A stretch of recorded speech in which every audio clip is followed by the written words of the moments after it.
What is going on, you guys? Welcome back to the channel. Today we're going to be working on the H2B CRX a little bit more, and honestly I've been out here in the garage just tinkering with this little mini buffer.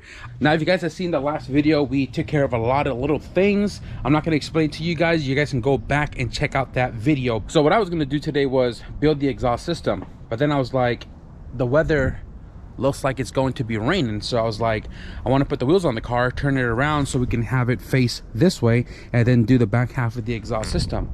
But I don't want to put the wheels on because I need to do some things with it first, right? So today I was like, okay, let's do some other stuff. I mentioned in the previous video that we have a radius rod crank pulley clearance situation right here. If you guys look, barely any clearance, and once the car is compressed, the radius rod actually touches the crank pulley, and doesn't matter if I'm driving straight, doesn't matter if I'm on the driveway, doesn't matter if I'm making a turn, it will always scrape the radius rod. And I don't want to have that issue for, like, if I'm going to drive it long terms, or if the new owner, you know, drives it or abuses it more than me.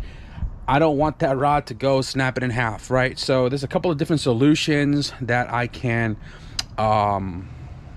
do, right, without spending money, and I'm gonna try that today. The other thing that I want to do today is address the charge pipe. Now, I'm not crazy OCD, but just looking at the charge pipe angle, it bothers me. It bothered me from the day we dynoed this car. I noticed it was crooked. I don't know why I didn't notice it when I fabbed it, but if you look, it's tilted up and then it comes down.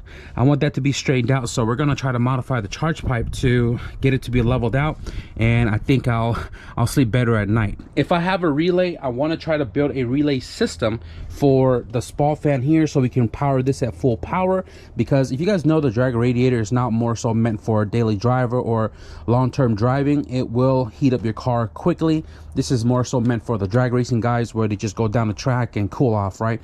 But I know some people who actually do run this and actually have good cooling temps with it, but they have a bigger upgraded fan and also run on the relay. This car, this fan, this radiator setup is not on the relay, it's on the factory wiring system, and that means the fan is not drawing full power.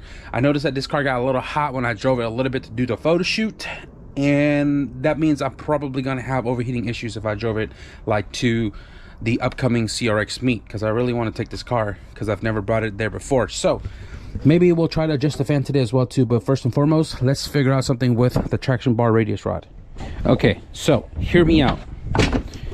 Hear me out. This one right here is, this one's the driver's side. Okay.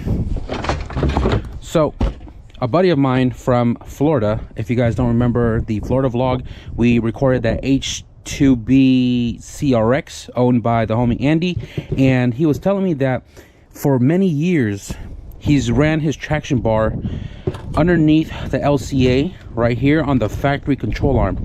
And mind you guys, you know, H2B CRX, we're about the same setup, and he has no issues running it this way. It just needs a little mod. So if you look, the traction bar needs to sit flush. He told me that he shaved this down just a little bit, this little ridge, and then he also shaved this right here, this little tab, because you can see it's kind of in the way of the bolt hole. And then he ran a longer 17mm bolt, utilizing the factory threaded 17mm right there, and run it all the way through with a nut and washer on the top. So I'll throw in a little photo right now. That's what he ended up doing, and he told me that, you know, if I'm not trying to spend a lot of money, that is a solution to opening up the clearance gap between the radius rod and the crank pulley. Now you guys can't really see it. I don't drive this car often, but you can see that it's already cutting into the bar, and I really don't want it to cut any further.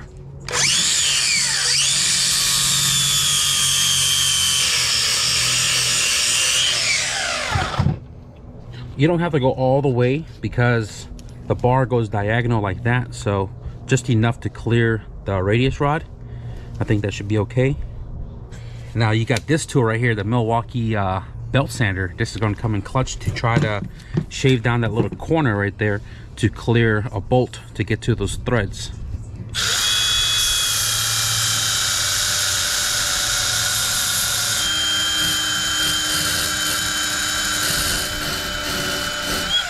I used a fully charged battery, and I'm currently sitting at 2 bars, and this is a I believe this is a 40 or 60 grit paper, and look how perfect this thing shaved into that control arm.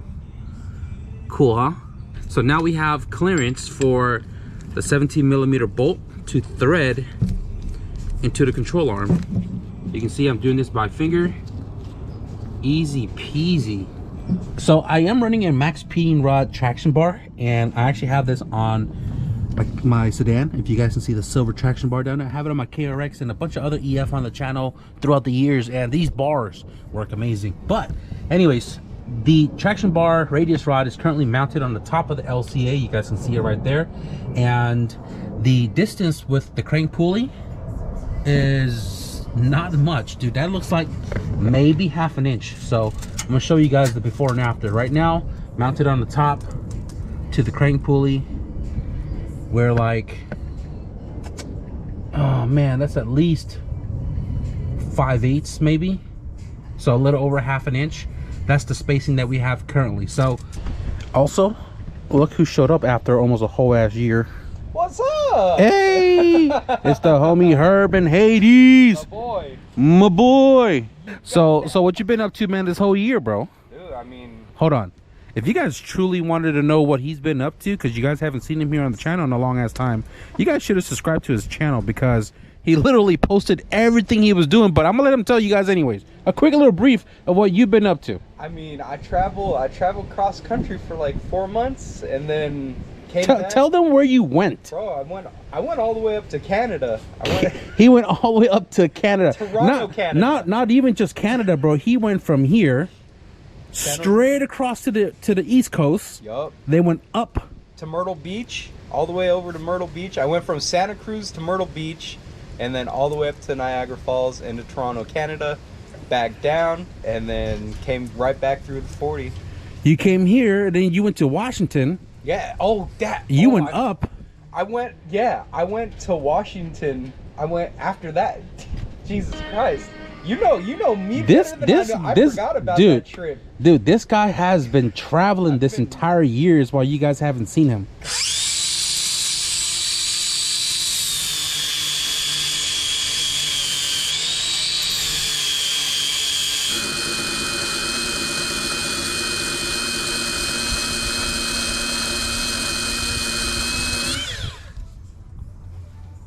So anyways, guys, I used my Milwaukee, I love this tool, Milwaukee belt sander. Got this little notch in here for the 17mm.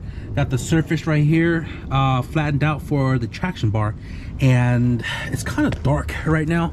Try to give you guys some good lighting, but traction bar right here, if I was to just swing it up, you can obviously see how short it is. So that means I'm gonna have to adjust the rod to get this to reach the bolts, so we can actually, you know what,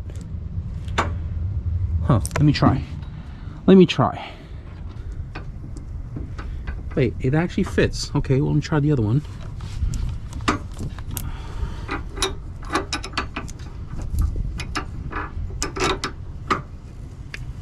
Oh dude, we are Gucci potatoes, dude. Give this a nice little coat of black.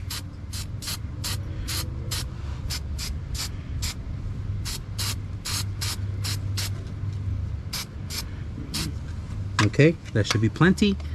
Give it about 2 minutes, because quick color, fast drying, all-purpose spray and meow meow.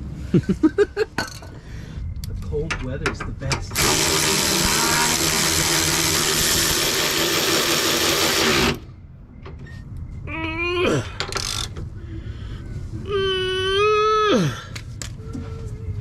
Dude, that's pretty freaking solid. Not going anywhere. So we have the radius rod bolted underneath the lower control arm. Got the nuts on the top, secured, nice and tight. I did remeasure the bottom of the ball joint to the rear. We're back at 14, where I measured it the first time, so that's good. I also took notice that once I secured both of these, the LCA twisted a little bit. So I had to compensate it by adjusting the rod and stuff. So hopefully the caster is back to where it's at, and if need to be, I'll take it back to the alignment shop. Not a big deal, but I want to show you guys the clearance now we have from the bar to the crank. So earlier I measured like what, 5/8 or something like that, a little over 1/2 inch, and if you guys look at it now, bro, that's 1 3/4. That is not going to touch anymore, and this is going to work out perfectly fine because the radius rod itself is actually still higher than the oil pan, if you guys look, right? So that's not going to be an issue whatsoever. I'm stoked. Shout out to Andy for this little pro tip, saved me a ton of money, and just by the way it feels, this is going to work just as good as it was when it was on the top. Today we're gonna try to modify the charge pipe, and honestly I parked the car a little too far forward, so the light's not really projecting into the engine bay here, but I mean, hopefully you guys can see. The charge pipe, as mentioned, is a little crooked and it kind of bothers me. I'm not crazy OCD, but like, that bothers me. And even if I stand here, I can see it. If I stand over here, I can see it. And I'm looking at it, I'm trying to figure out how can I bring it down without changing too much, right? And by looking at it, it's going to change position regardless when I bring that down. So I don't know if I want to cut here, I don't know if I want to cut there. I can't go any further down because we have the half sport actuator down there about, I don't know, 1/4 inch away, and I really can't do much down there. I might want to get rid of the 90 here, and what I mean by that is do like a little 45 and then 45 into that. I do like the simplicity of just having the one weld here, one weld there, and you know, less weld looks better. But if I do the 45s, I want to have a weld, you know, obviously this is weld onto the flange, so I would have to cut in front of that, put a weld there, and then it's going to be a weld here that goes to a straight 45, weld, weld, weld. I don't know if I'm going to like that, but I do like the way the 45 will look better here than the 90. So I'm going to brainstorm this real quick, and then we're going to start chopping it up.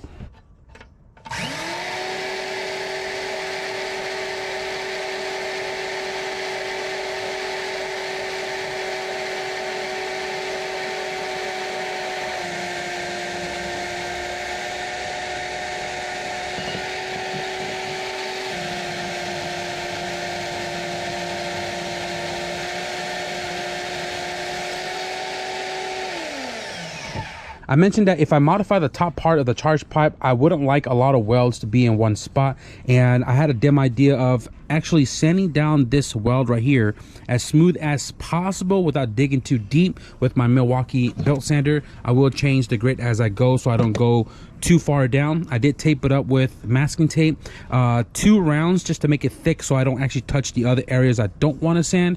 And if it works out, then we'll use these pipe right here with that one over there to make a new charge pipe. And if I mess it up, I got a whole brand new box of aluminum pipings that I can use to make an entire new charge pipe. So let's get to sanding.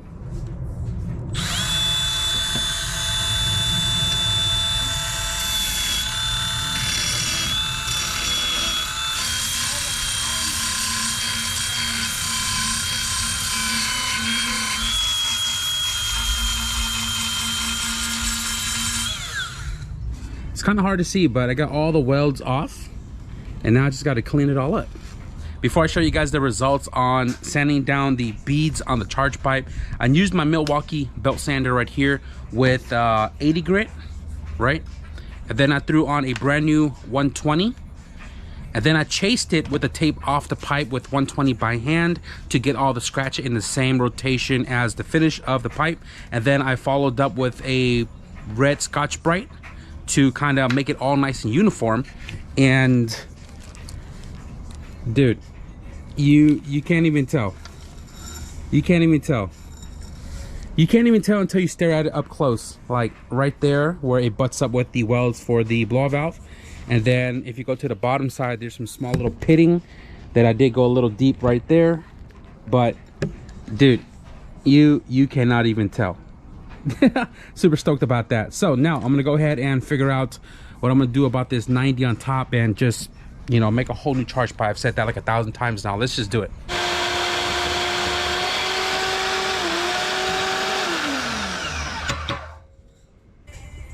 We're looking at 6 3/4. I need 6 3/4 of straight.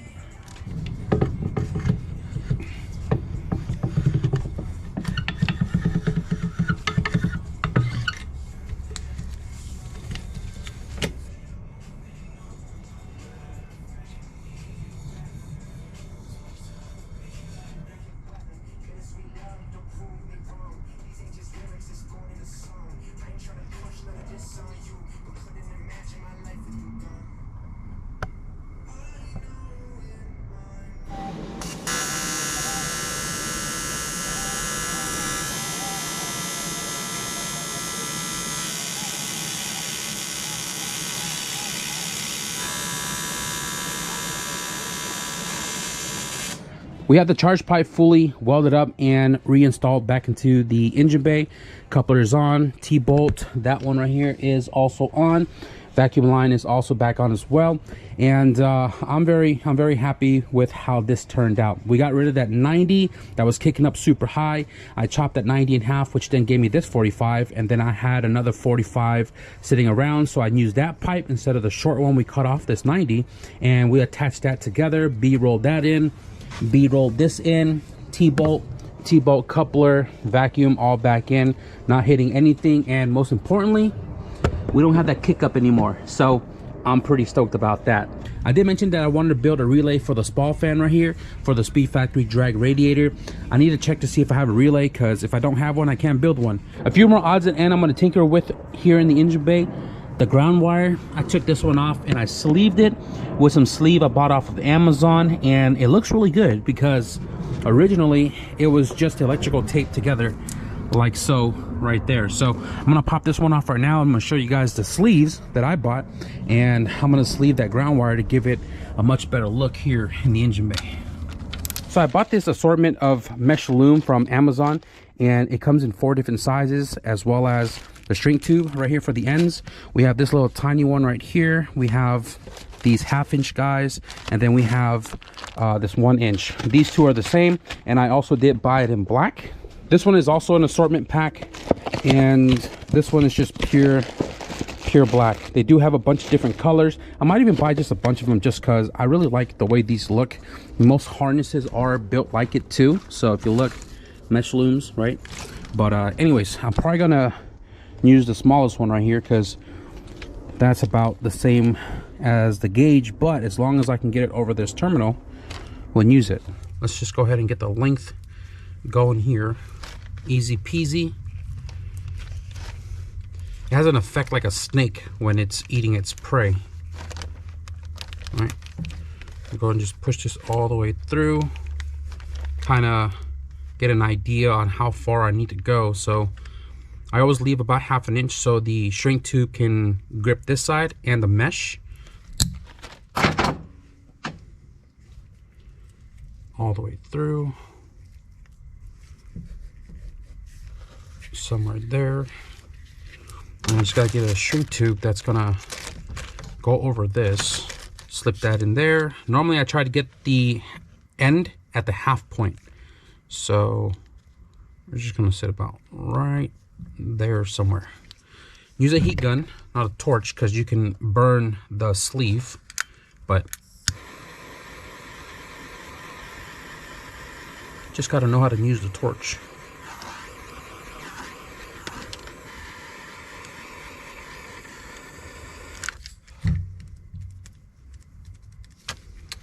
Ta-da! Dude, this looks so much better. Let's go ahead and reinstall it. Dude, look at that. Look at that. Heck yeah. One more thing here in the engine bay. You guys see this bracket right here? This bracket holds a bracket that holds the spark plug wires from the distributor to the spark plugs, but because we are running the Nomis Industries Cop Mini conversion, we're not really utilizing that bracket. And on the other side, there's a bracket that a harness is supposed to clip into, but we're running a CJ tuck harness, so we're not running at the factory location, and the only thing that's really sitting on here is the VTEC solenoid plug. So I'm gonna take this off and just lob off that back piece, this front piece, just make it all cleaner, and probably give it a paint job as well too, just because it's like kind of corroded, and if I cut it, bare metal, weather, rain, moisture, corrosion.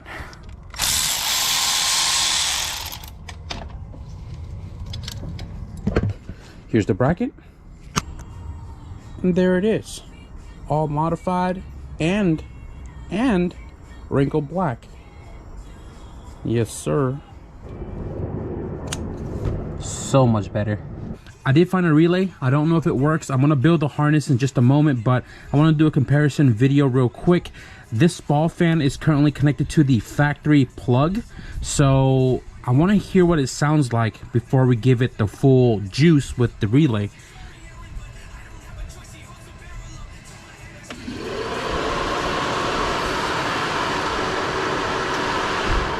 It doesn't sound too loud. My battery pack is dead, so I'm gonna draw power from the alternator, which is connected directly to the battery. Hopefully you guys can hear a difference.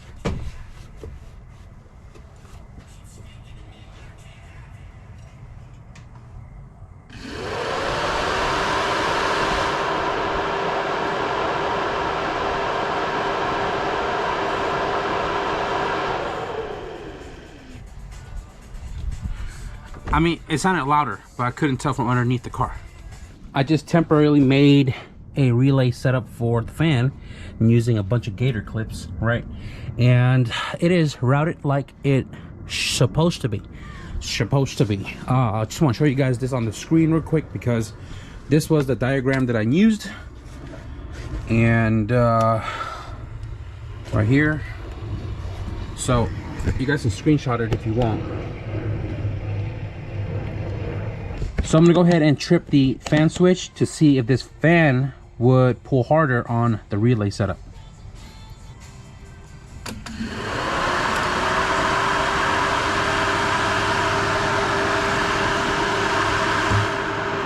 I really can't tell. I'm gonna play it back to back for you guys.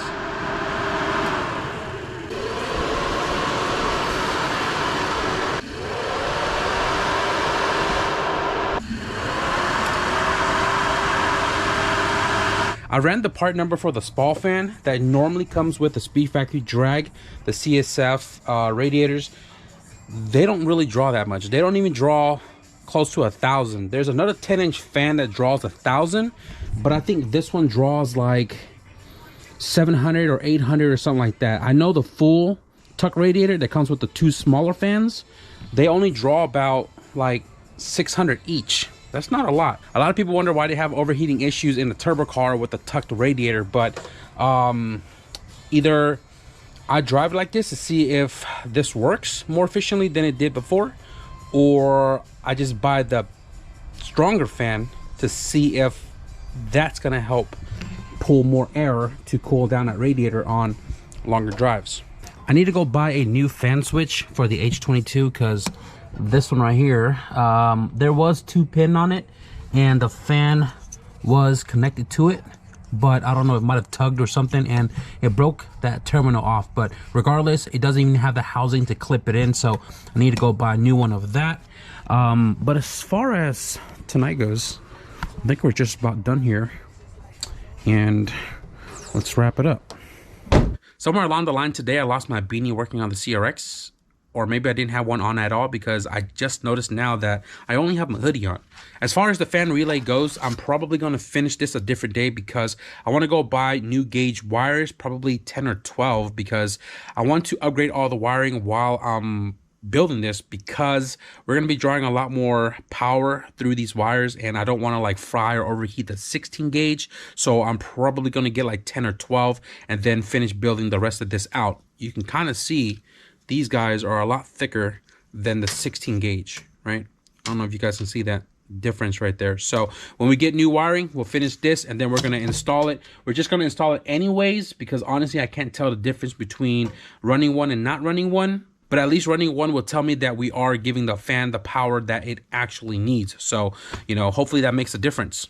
As far as the rest of this video goes, I'm super stoked because we now got a lot more clearance between the radius rod and the crank pulley. Shout out to Andy for the pro tip of mounting it underneath and what all you had to do to mount it underneath. And I can tell you by just the gap that we have now, I don't think we're going to have any more scraping problems. When we had 5/8 before, it was literally scraping anywhere and everywhere, no matter what it was I was doing, no matter where it was I was going, it was freaking scraping everywhere. With the 2-inch gap that we have now, I don't think it'll touch at all. And then we jumped into the engine bay to take care of that charge pipe that was kicking up a little too high. Not sure how I didn't see it before when I built it the first time, but when I got a glimpse of it, dude, it bothered me, and I'm glad that we finally took care of it. While we were under the hood, we took care of a bunch of other little things as well too, and dude, literally, like, there's really not much left with the car. It's really just building the exhaust system, polish the car for the final time, and still on the hunt for that center divider for the rear compartment. Once the exhaust gets situated and the car gets polished for the last time, I am going to take the car to the storage unit, and that's where it's going to sit before it leaves my possession. I don't know if I explained it to you guys, but the car is going to go to the storage unit because I want to avoid it getting more damages sitting here in the driveway. When I moved the car into the driveway the first time, I pulled the car cover off and I'm like, damn, dude, there's a lot of scratches everywhere. There's a lot of paint chips everywhere, and it just sits there. Like, I don't even touch or work on the car, but it's sitting there for some reason just gets damaged. So moving into the storage unit should hopefully prevent it from getting any further damage, and that also means the car that's in the storage unit will make its way to the driveway. I don't want to ramble on too long, guys, so I'm going to wrap the video up right here. I hope you guys enjoyed the progress update on the H2B CRX. If you guys did, be sure to leave a thumbs up, and if you guys want to stick around for the exhaust video, because I'm going to do it tomorrow, it'll be the next one for you guys, be sure to hit the subscribe button. And also, quick reminder, REDZONERACE is going to have a sale coming up here in the next couple of days. So mark your calendars, man, and get your wallets ready. I'll put some flyers at the end. Be sure to check it out. Check the link in the description below. But with that being said, thank you guys for watching, and I'll see you guys in the next video. Peace.